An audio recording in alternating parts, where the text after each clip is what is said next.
Assalamualaikum warahmatullahi wabarakatuh. Salam sejahtera bagi kita semua. Perkenalkan, saya Shaluna Fakila selaku moderator pada presentasi hari ini. Pada kesempatan ini, kelompok 11 akan menyampaikan materi mengenai isu redenominasi rupiah sebagai bagian dari pemenuhan tugas mata kuliah kewarganegaraan.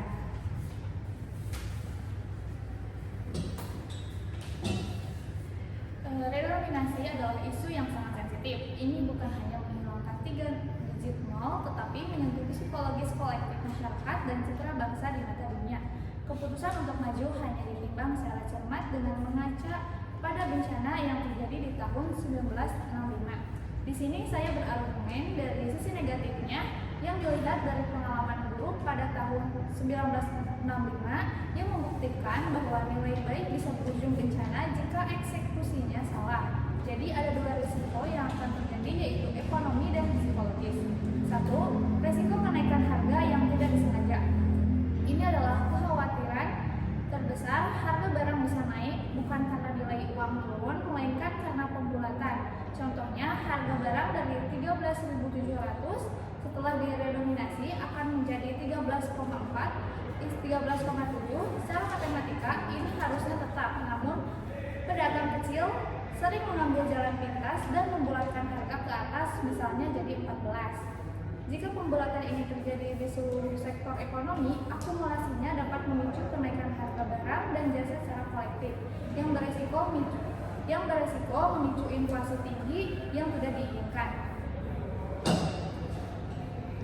Di sini saya melanjutkan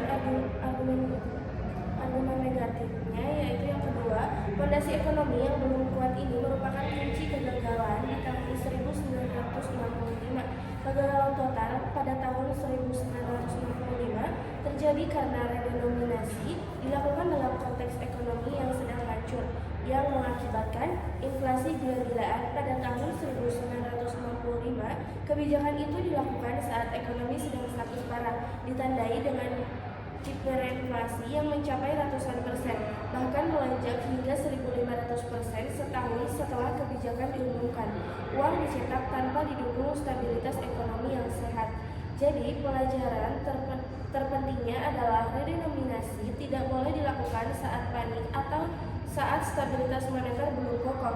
Jika fondasi ekonomi real, inflasi, cadangan devisa, defisit anggaran tidak kuat, upaya rebranding mata uang hanyalah kosmetik yang akan segera runtuh. Yang ketiga, risiko kegagalan sosialisasi. Redenominasi menuntut sosialisasi yang sempurna. Kekacauan publik di tahun 1965, kebingungan rakyat, terutama di masyarakat cash heavy, menyebabkan kepanikan dan ketidakpercayaan terhadap uang baru, di mana banyak tokoh menolak menerima uang baru tersebut. Kepercayaan adalah kunci. Jika sosialisasi gagal, masyarakat dapat kehilangan kepercayaan terhadap mata uang dan kebijakan pemerintah, yang pada akhirnya dapat mengulang sejarah kegagalan tersebut.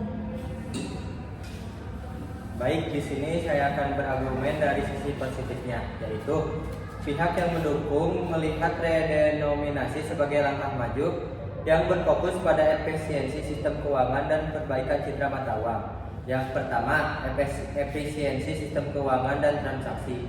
Redenominasi secara praktis membuat aktivitas ekonomi lebih efisien. Penghilangan 3 nol di belakang akan menyederhanakan akuntansi, pencatatan keuangan, laporan, dan transfer menjadi lebih ringkas, mengurangi resiko kesalahan input karena kelebihan nol. Yang kedua, memudahkan transaksi tunai dan digital, mempercepat proses di kasir dan mempermudah penggunaan dalam sistem IT, dan membuat nilai uang lebih mudah dipahami secara cepat. Selanjutnya, yang kedua adalah peningkatan kredibilitas dan citra mata uang. Redenominasi memiliki dampak psikologis yang besar, terutama di mata internasional. Memperbaiki branding mata uang dengan banyak nol diversifikasi sebagai mata uang yang inflatif dan kurang stabil oleh investor asing. Penyederhanaan nominal membuat rupiah terlihat lebih kuat dan berwibawa di kancah global. Meningkatkan kepercayaan. Tujuan utamanya adalah meningkatkan kepercayaan publik dan investor asing terhadap stabilitas rupiah. Tanpa mengubah nilai daya beli, redenominasi bukan skenario pemotongan nilai uang. 3. Potensi melawan korupsi. Proses penukaran uang lama ke uang baru dalam periode tertentu dapat menjadi momen bagi pemerintah untuk mengidentifikasi dan melacak uang tunai dalam jumlah besar yang dimiliki oleh pihak tertentu yang mungkin tidak tercatat oleh sistem pajak. Jadi redenominasi adalah sebuah branding yang sangat bernilai jika dilakukan waktu yang tepat. Pemerintah harus memastikan stabilitas ekonomi real terjaga dan melakukan sosialisasi yang masif dan transparan agar redenominasi di tahun 2027 tidak mengulang worst case skenario Indonesia tahun 1965.